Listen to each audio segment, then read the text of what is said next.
Hello, bachcho. Let's read this question. So this question says, a body is dropped from the top of a tower. It falls through 40 meter during the last 2 seconds of its fall. The height of the tower in meter is, okay, g की value आपको 10 metre पर second square लेनी है, ठीक है। अब देखिए आपको यहाँ पर क्या बता रहा है, height of the tower calculate करके बतानी है। So we can write down the key concept of this question. इस क्वेश्चन का बच्चों की कॉन्सेप्ट क्या लिख सकते हैं, हाइट ऑफ द टावर आपको यहाँ पर कैलकुलेट करके बतानी है, ठीक है। इस क्वेश्चन का की कॉन्सेप्ट ऑफ फ्री फॉल लिख सकते हैं, क्या लिख सकते हैं, आपका फ्री फॉल, ठीक है। देखिए बॉडी क्या कर रही है आपकी, जो आपकी बॉडी है, ठीक है, वो क्या कर रही है, आपकी कांस्टेंट एक्सेलरेशन के अंडर मूव कर रही है, ठीक है। एक्सेलरेशन ड्यू टू ग्रेविटी की वैल्यू यहाँ पर, एक्सेलरेशन किसके इक्वल है, एक्सेलरेशन ड्यू टू ग्रेविटी के इक्वल है। तो हम बता सकते हैं आपका फ्री फॉल मोशन है, कैसा मोशन है, फ्री फॉल, ठीक है। बॉडी को हमने ड्रॉप किया तो उसकी इनिशियल वेलोसिटी कितनी होगी, जीरो के इक्वल होगी from the top of A tower, okay.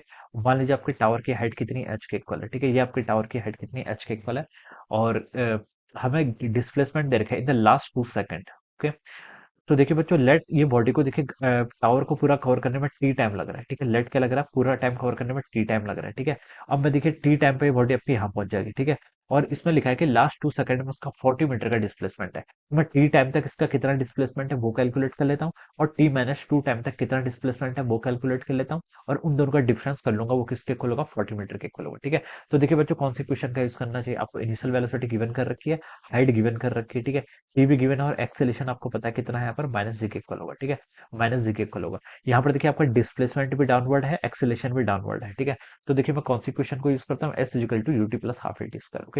इस इक्वेशन का मैं यहाँ पर क्या करता हूँ, यूज करता हूँ। तो देखिए टी टाइम में इसने कितना डिस्प्लेसमेंट किया, टी टाइम में इसने पूरी टी टाइम के इसने पूरी हाइट एच को क्या कर लिया, टावर की हाइट को कवर कर लिया है। तो देखिए यहाँ पर मैं लिख लेता हूँ S is equal to minus H, minus क्यों, क्योंकि देखिए नेगेटिव डाउनवर्ड में ये मान लीजिए मेरा प्लस एक्स एक्सिस है, दिस इज मेरा प्लस वाई एक्सिस, डिस्प्लेसमेंट आपका नेगेटिव वाई की तरफ है, इसलिए मैंने माइनस एच ले लिया, is equal to initial velocity zero के इक्वल हो जाएगी, प्लस हाफ एक्सेलेशन, एक्सेलेशन कितना होगा, एक्सेलेशन देखिए आपका डाउनवर्ड होता है ऑलवेज, तो नेगेटिव वाई की तरफ है, तो माइनस जी इंटू टी का स्क्वायर, ये आ जाएगा, ठीक है।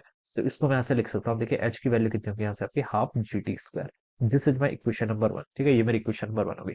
अब देखिए बच्चों, मैं टी माइनस टू टाइम तक इसने कितना डिस्प्लेसमेंट कवर किया है, उसको देखिए मैं यहाँ से लिख लेता हूँ, ठीक है। Displacement in T minus to time, ठीक है। टी माइनस टू टाइम तक देखिए इसने कितना डिस्प्लेसमेंट किया होगा, इनिशियल वेलोसिटी तो जीरो के इक्वल है, तो वो तो जीरो हो गया, प्लस एक्सेलेशन, एक्सेलेशन आपका क्या है, ये आपका नेगेटिव आएगा, ठीक है। डिस्प्लेसमेंट डाउनवर्ड है, तो ये आपका माइनस जी हो जाएगा, और यहाँ से टाइम कितना ले लेंगे आप, टी माइनस टू का स्क्वायर, ठीक है। ये वैल्यू बच्चों यहाँ से आपकी इतनी आ गई। इसको आप देखिए सॉल्व करेंगे तो देखिए आपका ये वाला नेगेटिव से आपका ये वाला नेगेटिव कैंसिल हो गया, यहाँ पर बच गया displacement in T minus to, ये किसके इक्वल हो जाएगा, जी बाई टू टाइम्स कितना, टी माइनस टी का स्क्वायर, ठीक है। This is my equation number two, ठीक है। तो ये तो देखिए आपका टी टाइम पे डिस्प्लेसमेंट है, ये आपका टी माइनस टू टाइम पे डिस्प्लेसमेंट, इन दोनों को देखिए आप डिफरेंस कर लीजिए, वो आपको 40 मीटर के इक्वल क्वेश्चन में क्या कर रखा है, गिवन कर रखा है, ठीक है।